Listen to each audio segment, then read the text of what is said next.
एक केस है वो करीबन 23 सालों से चलता आ रहा है और ये दर दर की ठोकरें भटकते आ रहे हैं। कई जगह मीडिया के पास गए तो वो लोग पैसा के भी डिमांड कर रहे हैं, कई चीज़ें ऐसी बातें हैं। तो इस तरीके से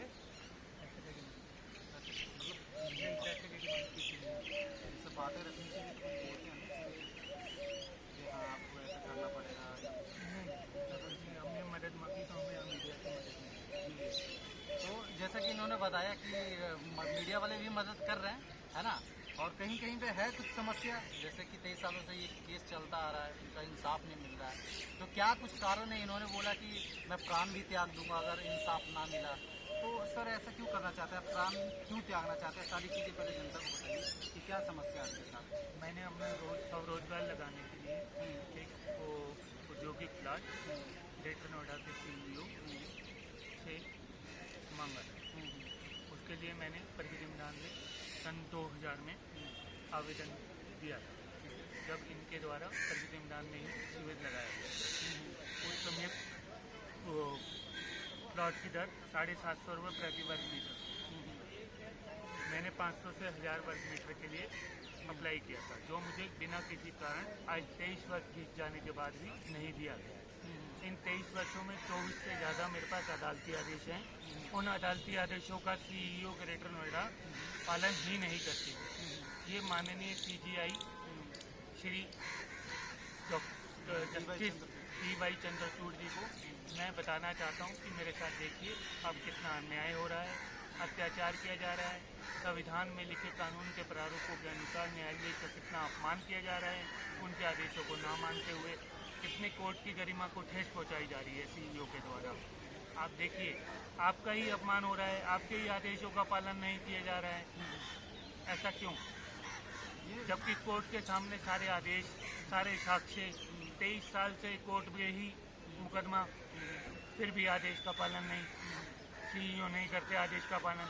मुख्यमंत्री के हाथ में सौंपी थी शिकायत, मोदी जी को सौंपी शिकायत, राष्ट्रपति जी को सौंपी शिकायत, राष्ट्रपति को तो 2 बार इच्छा मृत्यु तक के लिए लिख चुका हूँ मैं। अच्छा, इच्छा मृत्यु तक भी वहाँ लिख चुके हैं? हाँ जी, फिर भी लेकिन झूठी आख्या लगा कर केस क्लोज कर दिया जाता है। शिकायतकर्ता को तो बुलाकर पूछा भी नहीं जाता है और ना ही सुप्रीम कोर्ट में कोई ध्यान देता है इस ओर। हम बार बार फोन करते हैं, फोन भी नहीं उठाते हैं। जैसे 82 नंबर है, 85 नंबर है, 88 नंबर है, कोई फोन ही नहीं उठाता है। CGI साहब बोलते हैं अन्याय हो रहा है, तो हमें बताएं। कहाँ बताएं, कैसे बताएं? चिट्ठी लिखते हैं तो उसका जवाब नहीं आता है। कहाँ लिखें, किसको लिखें? कोई ऐसा CGI नहीं है जिसको मैंने चिट्ठी ना लिखी हो। फिर भी कहीं से रिप्लाई नहीं आता, कहीं से कोई बुलावा नहीं आता है कि आओ जी हम सुन लेते हैं आपकी गुहार। हम बार बार गुहार लगाते रहे हैं, पुकारते रहे हैं CGI को, सुन लो हमारे ऊपर अन्याय हो रहा है। CGI बोलते हैं ना कि बोलने से ही परिवर्तन आएगा, तो हम आज बोल रहे हैं। ठीक है, राष्ट्रपति जी बोलती है न्याय की भाषा होनी चाहिए, लेकिन न्याय ही नहीं है तो न्याय की भाषा क्या करेगी? कहाँ से आएगी न्याय की भाषा? अच्छा, ये 23 सालों में आप कहाँ कहाँ गए, कौन सी जगह पे गए, कितनी दिक्कतें परेशानी का सामना करना पड़ा? आज अपना उम्र 50% केसों में लगा दी। सबसे पहले तो मैंने आवेदन किया, जो CEO ग्रेटर नोएडा द्वारा जो योजना निकाली गई थी उसमें बिना किसी औपचारिकता के मुझे औद्योगिक प्लाट दिया जाना था, जो कि नहीं दिया। वो मैं पहले भी अर्ज कर चुका हूँ। मैं उसके बाद न्यायालय की शरण में गया। न्यायालय ने मेरे पक्ष में आदेश दिया, 2 माह में आवंटित करने के लिए कहा, पूर्व नियम और शर्तों के अनुसार। उन्होंने नहीं किया। फिर दोबारा मैं न्यायालय की शरण में गया तो उन्होंने वही सेम आदेश को आगे बढ़ाते हुए उन्होंने 30/5/2014 को आदेश दिए, लेकिन उसके बाद भी पालन नहीं किया। जबकि उनके CEO ग्रेटर नोएडा के 2 बार अकाउंट सीज हुए, उन्हें कोर्ट में बुलाने तक के ऑर्डर हो गए, उन्होंने झूठे शपथ पत्र दाखिल कर रखे हैं, फिर भी उन पर कार्रवाई नहीं। क्यों? भटक तो हम रहे हैं। 23 साल हो गए, आज 14 साल की उम्र कैद देता है सुप्रीम कोर्ट, उसके बावजूद 23 साल हो गए। हम तो उससे ज्यादा ही भुगत चुके हैं, समाधान नहीं। आप इतने मोटे CEO को दोषी माना। हाँ, इतने मोटे मोटे फाइलें ले कोर्ट चुके हैं, आप देख सकते हैं। कोर्ट ने CEO को दोषी माना, सजा सुनाई, 1 महीने की सजा, 2000 जुर्माना। तो क्या उनको सजा हुआ? हाँ जी, सजा नहीं हुआ। कोर्ट दूसरी कोर्ट से, बड़ी कोर्ट से वो राहत ले आए, झूठ बोलकर गुमराह करते हुए कोर्ट को। कोर्ट में कहते हैं कि हम अनुपालन कर रहे हैं, कहीं अनुपालन नहीं होता। हमेशा झूठ ही बोलते रहते हैं। अच्छा, पता नहीं कहाँ से लाते हैं इतना झूठ। मैं ये कहना चाहूँगा कि अभी DY चंद्रचूड़ दी गई CBI, ये तो बड़े कट्टर और इंसाफ के जब तक हमारी नहीं सुनेंगे तब तक हमें उनके बारे में कुछ नहीं पता। ये तो तब सबकी तो हम सुन रहे उनका सिर्फ उनके जो वो बोलते हैं उनका अनुसरण कर सकते हैं। इससे ज़्यादा तो हम कुछ नहीं कर सकते, क्योंकि हम उनसे कभी मिले नहीं और हमारी कभी उन्होंने सुनी नहीं। जब वो हमारी सुन लेंगे तब हमें पता चल जाएगा। तो आपने अभी तक वकील नहीं किया है क्या? वकील हैं हमारे, लेकिन हम ही लड़ते हैं केस सामने जाकर कोर्ट स्वयं। तो वकील, फिर वो वकील साहब का क्यों नहीं आगे करते हैं? समय आने पर वकील साहब आगे आ जाएंगे। तो ये इतने जो फाइल्स है, अच्छा कभी आपने मोदी जी को अर्जी लगाई? बहुत बार लगाया, मोदी जी को, योगी जी को, कानून मंत्री जी को तो व्हाट्सएप भी किया है, ईमेल भी किया है, और ये अर्जुन राम मेघवाल जी जो हैं इनसे बात भी की है, फ़ोन पर बात भी हुई है। इन्होंने कहा है आप व्हाट्सएप भेजिए, मैं तुरंत एक्शन लूँगा। कहीं नहीं है तुरंत एक्शन। योगी जी बोलते हैं कि तुरंत जन सुनवाई पे पूर्ण कार्रवाई होनी चाहिए। 100 से ज़्यादा जन सुनवाई भेज चुका हूँ, 100 से ज़्यादा CP ग्राम पे मेरी शिकायत मौजूद, लेकिन कोई कार्रवाई नहीं। सब दिखावा, इंसाफ नहीं। सब झूठे और झूठी आख्या प्रस्तुत कर दी जाती है। शिकायतकर्ता को पूछा भी नहीं जाता। फ़ोन करो तो फ़ोन उठाते नहीं हैं, और फ़ोन उठाते हैं तो उसका जवाब नहीं। चेयरमैन साहब को मैंने, जो ग्रेटर नोएडा के चेयरमैन हैं या औद्योगिक इंफ्रास्ट्रक्चर के जो अध्यक्ष हैं या कमिश्नर हैं, श्री मनोज कुमार जी, उनको मैंने CEO को निलंबित करने के लिए भी प्रार्थना की थी पद से, क्योंकि उन्होंने लापरवाही बरती है, हमारे कागजात खो दिए हैं। इस वजह से मैंने CGI को भी इसको निलंबित करने के लिए लिखा है, उनको सीधा जेल भेजने हेतु लिखा है, लेकिन अभी तक मेरे पास प्रति उत्तर नहीं आया। मैं उनके उत्तर की प्रतीक्षा में। अच्छा, मोदी जी को आए हुए तो अभी 9 साल हुआ, इससे पहले कांग्रेस था, 19 वाले में भी कोई इंसाफ आपके साथ? कांग्रेस, मायावती, अखिलेश यादव, मोदी जी, योगी जी, सबको लिखा है मैंने, किसी को नहीं करो, लेकिन कहीं से भी कहीं शरण नहीं आपके मिला, कहीं से सिर्फ इंसाफ न्यायालय नहीं। के अलावा मेरे को कहीं से इंसाफ कहीं से नहीं नहीं। अभी तक। अब आप इनसे क्या उम्मीद लगा कर बैठे हो? हमें न्याय मिलेगा, बस यही उम्मीद लगा के बैठे। मैंने रमन्ना जी, बोबड़े जी, कौन से ऐसे चीफ जस्टिस हैं जिनको नहीं लिखा हो, लेकिन शायद इन्हीं के हाथों सौभाग्य है हमारा कि वो न्याय देंगे हमें। लग रहा है तो ये सब तो इतने, लेकिन कब मिलेगा, कहाँ मिलेगा, कैसा होता है न्याय, आज तक तो हमें देखा। उस NCDRC के जो 30/5/14 को आदेश किए RP 892/2011 में माननीय NCDRC ने, उसको तो CEO कागज का टुकड़ा मानते हैं मात्र। उस डिग्री को तो उसका पालन ही नहीं करते हैं। ये कौन देखेगा? CGI नहीं देखेंगे तो कौन देखेगा? उन्हें देखना चाहिए स्वयं की कानून, सुप्रीम कोर्ट की स्वयं की शक्तियाँ हैं, उनको देखना चाहिए, खुद को उठाना चाहिए। जो भी कानून के संविधान के अनुसार कानून के प्रारूप लिखे हुए हैं, उसके अनुसार स्वयं की शक्तियों का इस्तेमाल करते हुए स्वयं संज्ञान लेना चाहिए चंद्रचूड़ जी को। तो अभी उनसे कभी आपकी मुलाकात या बातचीत नहीं हुई? शायद हमारे इतने अच्छे सौभाग्य नहीं, अभी तो चंद्रचूड़ जी हमें नहीं मिलेंगे तो मैं उनसे उन्हीं की शिकायत जरूर करूंगा कि कम से कम ज़मीनी हकीकत तो देखें। वो तो कहते हैं जन की आवाज़ हम सुनते हैं, सर, इंसाफ का है, देखो वो इंसाफ देते हैं। कहते जरूर हैं, लेकिन ज़मीनी हकीकत उनसे कोसों दूर। जो उन्होंने अब तक वक्तव्य दिए हैं, लेकिन ज़मीन पर हमें क्या भुगतना पड़ता है पीड़ित व्यक्तियों को, वो एक बार हमारे साथ चल के देखें। आम इंसान के रूप में आम इंसान को क्या भुगतना पड़ता है, आम जनता को क्या भुगतना पड़ता है, देखें वहाँ पे। साथ चलें, हम चलने के लिए तैयार, जहाँ वो कहेंगे हम वहाँ ले जाने के लिए तैयार, लेकिन दुख तो ये बात ये लेकिन है, हमें न्याय दें। हाँ बात तो सही है, आपको न्याय मिलना चाहिए, लेकिन बात ये है कि जैसे ये जो आपकी इतनी मोटे मोटे फाइलें हैं, ये फाइलें वहाँ तक पहुँचनी तो चाहिए, उनके पास जब तक नहीं पहुँचेगा कैसे काम होगा? ये तो सर चंद्रचूड़ जी को कोई साधारण रास्ता निकालना चाहिए। तो वो कैसे निकालेंगे? तो आपको निकालना पड़ेगा ना, इसके लिए या तो बढ़िया वकील आपको रखना पड़ेगा। बढ़िया वकील तो सर फीस बहुत मांगते हैं ना, तो ये तो फीस देना पड़ेगा कि नहीं तो वो लीगल एड सिस्टम शुरू किया है, हम कोशिश करेंगे वहाँ जाके हमारी सुनवाई हो सके लीगल एड के थ्रू। अगर ये चंद्रचूड़ जी की बात सच है कि उन्होंने लीगल एड की कार्रवाई शुरू करी है या पहले से शुरू थी, हम उन तक नहीं पहुँच पाए हैं, अब जाके उनसे पूछेंगे कि हम कैसे जा सकते हैं चंद्रचूड़ जी तक अपनी याचिका लेकर। हम जाएंगे वहाँ तक। अच्छा, तो तो अब आओ अंतिम सांस तक लड़ेंगे न्याय के लिए। जो ये सीईओ है जिनके अभी श्री रवि कुमार एनजी सीईओ के पद पर कार्यरत हैं। ग्रेटर नोएडा के सीईओ श्री रवि कुमार एनजी मौजूदा जो सीईओ का पद पर वो कार्यरत हैं। मैं उनसे दरखास्त कराया हूँ, उनसे 12 तारीख को भी मैंने दरखास्त भेजी है उनको, और ये भी 12 तारीख की वो चिट्ठी जो जिसमें मैंने अपने वो औद्योगिक प्लाट के लिए उनसे क्या अर्जी लगाया था आपने? हाँ जी, उनसे क्या अर्जी लगाया था? उनको कहा है आदेश का पालन करो। कीजिए। फिर उन्होंने क्या बोला? उन्होंने मौखिक तौर पे मेरे से 15 दिन का समय मांगा था, जिसमें से 8 या 9 दिन बीत चुके हैं। उसके बाद अब वो बताएंगे कि हम वो क्या डिसीजन लेते हैं। तो चाहते हैं कि वो लिखित में दें और कोर्ट के आदेश का पालन करें और जल्द से जल्द तत्काल रूप से। तो अब आप इस पे क्या मांगे? आप इन सारी चीज़ों कागजात पे आपकी क्या मांग है? आदेश का पालन होना है एनसीडीआरसी का, इससे अलग मेरी कोई मांग नहीं है। अगर वो आदेश का पालन नहीं करते हैं तो उन्हें जेल भेजा जाए, क्योंकि ये कोर्ट स्वयं मान चुकी है, प्रमाणित कर चुकी है, कागजों में लिखा गया है, पत्रावली पर लगा हुआ है कि उन्होंने अनुपालन नहीं किया है। संविधान के मामले, संविधान के अनुसार कानून के प्रारूपों के से न्यायालय का अपमान किया है, अत्याचार किया है प्रार्थी के ऊपर, प्रार्थी के मौलिक अधिकारों का उल्लंघन किया है, अन्याय कर रहे हैं। बहुत सी ऐसी बातें हैं। अब किस किस को मैं लेके बैठा रहूँगा? मेरे को तो अपने कोर्ट से जो आदेश हुए हैं उसका पालन कर दें। रोजगार तो लगाना। आपको ये नहीं पता, आप एक आम इंसान है, वो लोग एक सीईओ है, उनके पास बहुत पैसे हैं, वो बड़े बड़े केस को तो मिनटों में हैंडल कर लेंगे, ये तो- आप कैसे करेंगे? ये तो कोर्ट अपने वक्तव्य में ही दे चुकी है। मेरे पास उनके कोर्ट के कथन है जिसमें कोर्ट ने माना है कि उन्होंने वो एक शक्तिशाली अथॉरिटी है जो ये इनके प्रकरण अपनाकर कोर्ट के आदेश का पालन नहीं करती है।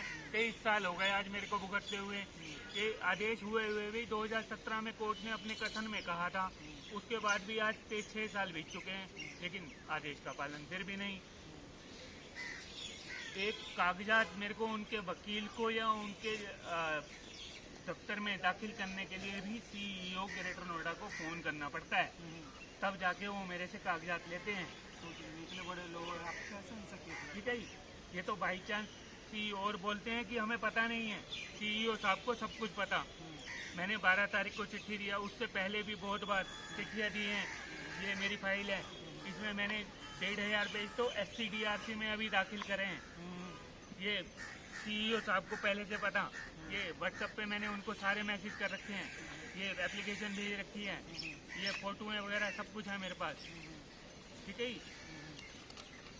और मेरा मुकदमा CEO greater Noida, chief executive officer greater Noida से ही संबंधित है और उन्हीं के साथ चलता आ रहा है 23 वर्षों से। ये रीतू महेश्वर, ये सीईओ ये पहले की सीईओ थी, अभी बदल चुकी हैं, जिनको आगरा का कमिश्नर बना दिया था। 7 तारीख को कोर्ट ने जेल जाने के आदेश सुनाए, दोषी माना इनको। ठीक है जी। 11 तारीख को इन्होंने FIR करा दी फाइल खोने की। सीईओ ने लापरवाही बरती कि मेरी मूल आवेदन की फाइल कैसे खो गई। तो लापरवाही में उन्हें पद से निलंबित करना चाहिए ना, है ना? वही जिम्मेवार थे, पूरे अथॉरिटी के मुखिया वही। ठीक है, तो जिम्मेवार वही। उनके अलावा एक उनके आदेश के बिना एक पत्ता नहीं हिलता, वही जिम्मेवार हुए ना। और क्या कुछ है इसमें जरा बताइए। ठीक है जी। ये उसके बाद मूल ब्रोशर जैसे है। ही SCDRC से उनको राहत मिली, उनका 15 दिन के अंदर ट्रांसफर हो गया, तबादला कर दिया गया। जैसे ही अगर इन सारी चीज़ों को CBI साहब, आप अगर आपके पास ये वीडियो जाता है, आप अगर ये बातें सुन पा रहे हैं, समझ पा रहे हैं, तो आप देख सकते हैं इन्होंने अपनी आधा उम्र इस केस के चक्कर में खो दिया। अगर ये चीज़ें आपके तक पहुंचती है तो इन्हें जल्द से जल्द इंसाफ करवाएं। ये एक से एक अखबार में आया है, बड़ी से बड़ी अखबार में भी आया है, और ये प्राधिकरण 2 माह में अब भूखंड आवंटित करें, ये सबसे पहली बार अखबार में आया था। ठीक है जी। ये राष्ट्रपति से इच्छा मृत्यु। ठीक है जी। ये ग्रेटर नोएडा का प्राधिकरण का खाता अटैच। ठीक है जी। 2022 में 14 में आ चुका है फैसला। ठीक है जी। आत्मनिर्भर बनने चले थे, बेरोजगार बनकर रह गए। ठीक है जी। ये जब उनको वो अथॉरिटी नोट कंप्लाई का ऑर्डर ये लिखा है अखबार वालों ने, ठीक है। ये अरेस्ट वारंट जो इशू हुए थे, ऐसे ही हर उसका कटिंग है मेरे पास। ये कानून के प्रश्न मैंने जो माननीय सीजीआई के सामने उठाए हैं वो सब हैं कि कौन कराएगा पालन, कौन सी कोर्ट आएगी पालन कराने के लिए। जब कोर्ट के आदेश का पालन ही नहीं तो कैसे आम जनता सफर करेगी। आम जनता के प्रति सीईओ का रवैया अच्छा नहीं। अब जो नए सीईओ आए हैं इनसे हमें उम्मीद है। आपको ये उम्मीद है इनसे हाँ, कि इंसान उम्मीद है। उम्मीद पे दुनिया कायम है, तो उम्मीद तो हम कर ही सकते हैं इनसे कि ये अच्छे होंगे और कानून के आदेश का पालन करेंगे। न्यायालय के पारित आदेश जो 9 वर्ष पहले माननीय एनसीडीआरसी ने दिए थे, जो कि जिला आयोग द्वारा पारित आदेश का एक रूप ही है। एनसीडीआरसी के जैसा कि देखा आदेश कि का कभी वो इनका नहीं जो किया। सबसे बड़ा प्रॉब्लम है ये 23 सालों से ये जो केस चल रहा है इसका अभी तक इंसाफ नहीं मिला। ये दर दर की ठोकरें खा रहा है ना। हर एक जगह कोर्ट कचहरी सब जगह जा जाके फाइलें दे दे के तंग आ चुके हैं, थक गए हैं। अब तक ये तो अपना ये जो प्राण त्यागने की भी बात कर रहे हैं। तो मैं सीजीआई साहब जो हैं डीवाई चौधरी सुप्रीम कोर्ट के जो जज हैं उनसे एक नम्र निवेदन करूंगा, अगर आपके पास ये वीडियो जाता है तो ऐसे शख्स को जल्द से जल्द इंसाफ दे, ताकि मूल ब्रोशर इस देश में आम इंसान की बताया जाता है कि सुना जाता ये है। मूल ब्रोशर है आपका, मूल ब्रोशर जो 2000 में निकाला था इन्होंने। इसी में नियम और शर्तें जो लिखी हैं उसी के अनुसार पालन होना है। इसी में लिखा हुआ है कि 750 रुपये रेट था, तो 750 रुपये के दर पर ही मेरे को प्रति 700 रुपये प्रति वर्ग मीटर की दर से ही मेरे को 2500 वर्ग मीटर जमीन आवंटित की जाए, औद्योगिक प्लाट, ठीक है। क्योंकि माननीय एनसीडीआरसी के जो आदेश हैं पूर्व नियमों और as per previous term and condition पर मुझे 3 माह में आवंटित करने, एग्जैक्ट रिक्वायरमेंट के अनुसार आवंटित करने हेतु माननीय एनसीडीआरसी ने आदेश दिए हैं, ठीक है। जिसको सीईओ ग्रेटर नोएडा द्वारा मान लिया गया था। कितना ये बताए 25 गज कितना 2500 वर्ग मीटर 2500 वर्ग मीटर। हाँ, क्योंकि माननीय सीईओ ग्रेटर नोएडा प्राधिकरण द्वारा जारी पत्र के अनुसार 2500 वर्ग मीटर से कम की भूमि में ऑटोमोबाइल कार्यशाला इकाई नहीं लगाने दी जा सकती। तो 2500 वर्ग मीटर के लिए इन्होंने मेरे से सहमति मांगी थी, जिसको मैं 7/4/2003 को और 14/7/2003 को इनको पहले ही दे चुका हूँ, जो एनसीडीआरसी के आदेश जो में। एनसीडीआरसी के आदेश में भी लिखा गया है और माननीय जिला उपभोक्ता आयोग के आदेश में भी लिखा हुआ है और पत्रावली पर भी उपलब्ध है। ये कथन है जिला उपभोक्ता आयोग के, ठीक है। परिवादी 17 वर्ष से अपने अधिकार के लिए प्रयास कर रहा है, लेकिन वो आज भी खाली आता है। एक फुटबॉल की तरह एक अदालत से दूसरी अदालत फुटबॉल की तरह पैरों से घसीटा गया है सुप्रीम कोर्ट तक, फिर भी कोई इंसाफ फिर कोई भी राहत अभी तक कोई राहत नहीं। महोदय, अथॉरिटी एक प्रभावशाली संस्था है जो येन केन प्रकरण न्यायिक प्रक्रिया को प्रभावित करना जानती है। इसी कारण माननीय राष्ट्रीय आयोग के आदेश की अनवरत उपेक्षा करती आ रही है, ठीक है। दुस्साहस किया है, आदेश की अवहेलना करके न्यायिक प्रक्रिया का मजाक बनाकर रख दिया है। प्रभावशाली अथॉरिटी छोटी सी फोरम को परेशान करने का भी दुस्साहस कर सकती है। तो अच्छा, ये जो ऐसा है सारी चीज़ें ये है, तो आप ये प्राण त्यागने की बातें क्यों करते हैं आप? सर, जब न्याय नहीं मिलेगा तो कहाँ जाएंगे? राष्ट्रपति तक तो हमने लिख दिया, उसके ऊपर तो ईश्वर ही है, तो ईश्वर के पास तो जाके ही प्रार्थना की जा सकती है। हम तो सिर्फ सीईओ जो ग्रेटर नोएडा हैं उनको कह रहे हैं दिल का हुजरा साफ कर, अपने दिल की मैल दूर भगा, अपने झूठ बोलने वाले अधिकारी, गुमराह करने वाले अधिकारियों से दूर रहे। वो खुद हैं दूर, इन सब सारी जितनी भी चीज़ें दूर रहने के लिए हम कह रहे हैं, अब आग्रह कर रहे हैं उनसे कि उन अधिकारियों से दूर रहें जो चाटुकारिता करते हैं, जो झूठ बोलते हैं, जो गुमराह करते हैं, कोर्ट को भी गुमराह कर रहे हैं। उन अधिकारियों को कोर्ट ना भेजें। वो अधिकारी तो जेल जाएंगे नहीं, जेल तो आप जाएंगे। कम से कम यह कहें कि हम अनुपालन करेंगे। चाटुकारिता कोर्ट की बात में करेंगे आप, तो ये पूरे देश चाटुकारिता से नहीं चल रहा है। नहीं, 5 उंगलियां बराबर नहीं होती हैं। इसी प्रकार कहीं कभी ना कभी तो सूरज निकलेगा, कभी ना कभी तो उजाला आएगा हमारे केस में, कभी ना कभी तो हमें CGI साहब न्याय दिलाएंगे। मतलब सीजीआई साहब से आपको उम्मीद है, ये इंसाफ दे लेते बिल्कुल, हमें CEO से भी उम्मीद है। हाँ, हमें CEO से, हम किसी का अपमान करना नहीं चाहते। हमारा कोई इंडिविजुअल मामला, किसी से इंडिविजुअल इंसाफ लड़ाई चाहिए, नहीं अपमान है। क्यों करना हमें है? मेरे तो किसी अपमान कहने का मतलब ये है, किसी की हम बुराई नहीं कर रहे हैं, किसी को हम अपमानित नहीं कर रहे हैं, किसी को हम ठेस नहीं पहुंचाना चाहते हैं, लेकिन ये है कि शब्दों में, चयन में त्रुटि हो जाती है उसको बोलने क्योंकि में। 23 सालों से आप इसलिए- इसमें कष्ट झेल हाँ, रहे हैं, तो कष्ट अंदर से झेल तो रहे हैं। दुख बिल्कुल होगा ही, निकलेगा ही दुख दर्द बिल्कुल जो है। निकलता है, बिल्कुल। हमने बोला ना कि दिल की मैल जो है वो साफ करे, उस आवाज़ को पहचाने जो ईश्वर दे रहा है, उस सच की आवाज़ को पहचाने जिसके साथ मिलकर न्याय देना है, न्याय दें हमें। CEO से भी वही गुजारिश है, CGI साहब से भी वही गुजारिश है कि हमें न्याय, हाथ जोड़ के विनम्र प्रार्थना है। तो अच्छा, हम आपसे एक तो विनती जरूर करेंगे कि आप ये जो प्राण त्यागने की बात कर रहे हैं, ये ना करें तो सही रहेगा, क्योंकि देखिए जर जमीन की बात है, ये इंसाफ की बात है, ये कोर्ट कचहरी की बात है। प्राण त्याग देंगे आपकी फैमिली परिवार, फिर वो कैसे चल पाएंगे? फैमिली सहित मांगी थी। सर फैमिली सहित ही मैंने पूरी इच्छा फैमिली? मृत्यु, हाँ जी, मैंने परिवार सहित इच्छा मृत्यु के लिए आवेदन किया था, जिसका मेरे को रिप्लाई अभी तक नहीं मिला है। कब किए थे ये? ये हो गए थे 2 बार मैं कर चुका हूँ, लेकिन रिप्लाई नहीं आया है। वो कहीं के कहीं भेज देते हैं चिट्ठियाँ, हमारे पास तो आती नहीं है। राष्ट्रपति जी से मेरे को कोई रिप्लाई नहीं मिला है। पूरे परिवार के साथ प्राण त्यागने की बात कर रहे तो हैं आप? मानसिक और आर्थिक रूप से कितना नुकसान पहुंचाया गया है, विशिष्ट नुकसान पहुंचाया है इन्होंने। जो CEO साहब हैं ग्रेटर नोएडा के, उन्होंने मेरे को विशिष्ट नुकसान पहुंचाया है इतने सालों तक। उसकी मानसिक, क्षतिपूर्ति आर्थिक कभी और नहीं हो इसकी सकती। क्षतिपूर्ति कभी कोई नहीं कर पाएगा, CGI साहब भी नहीं कर सकते। कितनी हालत बुरा हो गई, मैं समझ सकता हूँ आपका दुख दर्द। ये तो CGI साहब को सोचना चाहिए कि संविधान में लिखे कितने अधिकारों का उल्लंघन CEO ने किया है इस मामले में। उनको कड़ा दंड दें, एक नजीर बनाएं, एक नजीर आदेश पारित करें इस मामले में, और आम जनता को जिससे आने वाले मुकदमों में सबको राहत मिले। मैं तो ये कहूँगा कि CEO से रिलेटेड सारे मुकदमे एक ही बार में सुन लें और एक ही बार में जनता को राहत दे दें, क्योंकि बहुत सारे मुकदमे हैं अवहेलना के, अवमानना के, कोर्ट के न्याय के ठेस पहुंचाने के लिए, न्याय की प्रक्रिया को ठेस पहुंचा रहे हैं, मजाक बना के रख दिया उनका। देखेंगे आप, छांटेंगे तो हजारों मुकदमे भी निकल आएंगे। आप देखिए तो सही, ढूंढिए तो सही।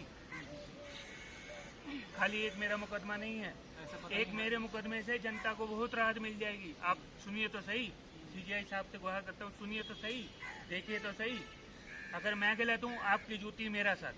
नहीं, CGI साहब आपकी बातों को सुनेंगे। अगर ये वीडियो उनके पास चला जाएगा, वो इतने मतलब इंसाफ दिल के इंसान हैं, जिस तरीके से जब से वो उन्होंने यहाँ का सुप्रीम कोर्ट का पद संभाला है। देखो सर, CGI के बारे में मैंने बहुत सुना है, हाँ। CGI साहब के बारे में मैंने बहुत सुना है, हाँ, लेकिन मैं कभी उनसे मिला नहीं। हाँ, जब तक मेरी सुनवाई होती नहीं, हाँ, आप जानते हैं वो एक कहावत है, लेकिन मैं उसको कह नहीं सकता ऑन कैमरा। सही बात है। बहुत सी जब कहावतें भी इंसाफ हैं। मिल जाएगा तभी आप बता सकते हैं कि हाँ हाँ। CGI साहब सही है या नहीं है।